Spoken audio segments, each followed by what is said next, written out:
I was actually interrogated and arrested under the Muslim Brotherhood. I was in an interrogation for 6 hours, and they were asking me about my jokes, and I used that in my stand-up comedy, describing exactly what happened in the 6 hours, and it is so funny.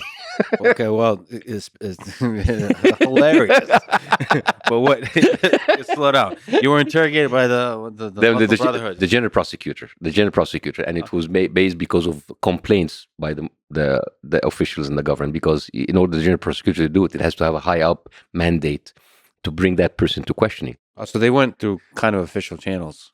Oh yeah, absolutely. So it's all it was official. It was legal, very legal. So I went there and I asked, and it's kind of like a bunch of like insulting Islam, insulting president, spreading false rumors. And I went there and it was funny because I go into the building where there's police officers and their judges, and all of them are big fans of the show.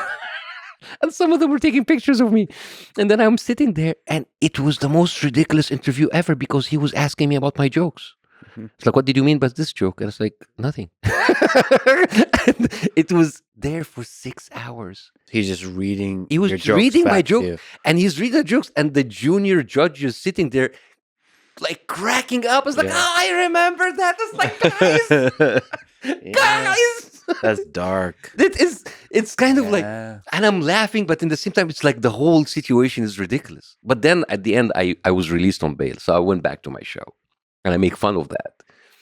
And you have to be honest, the Muslim Brotherhood were in power, but Egypt were like right out of the revolution, there was kind of like an equal spread of power between the people. There was not like someone who would come in and just like, the Muslim Brotherhood didn't have that power yet, but they were kind of, people saw that they were moving towards that. And then the tension rose, and then there was like a kind of a confrontation between them and the army, and then a lot of people were killed in the street. It was a terrible massacre.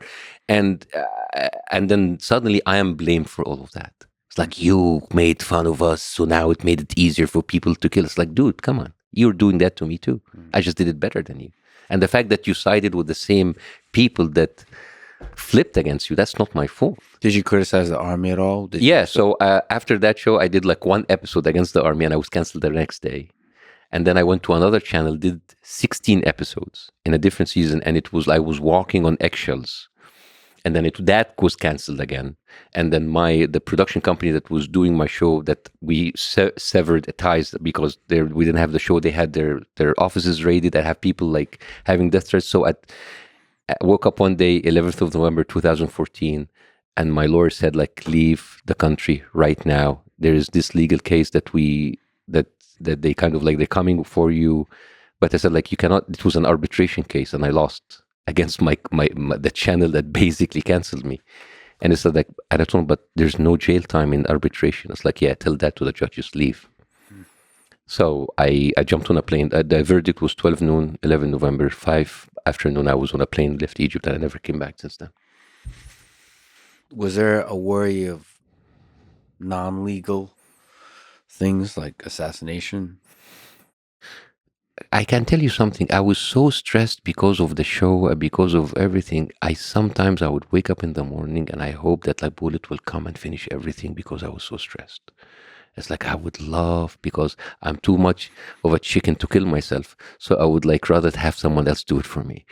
So I was so under so much pressure. And I remember the day that like my show was canceled indefinitely, the second time under the army. And I was like, I don't have to worry about what kind of script I have to write next week.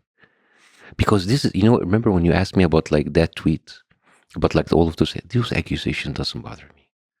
Infidel, spy, secret Jew, Zionist, Islamo-Nazi, that's bullshit. What really leaves a mark is the criticism to your craft and your work. So you're not funny. Goes deeper. Yeah, certain things get to you better than others, especially if you have like a secret suspicion that you are like maybe not funny. Maybe I'm not, because I was put into that. It's like, because that toast to your insecurities. Like, I know, but you shouldn't say it out loud. You shouldn't say the truth out loud. You shouldn't say it out loud. Like,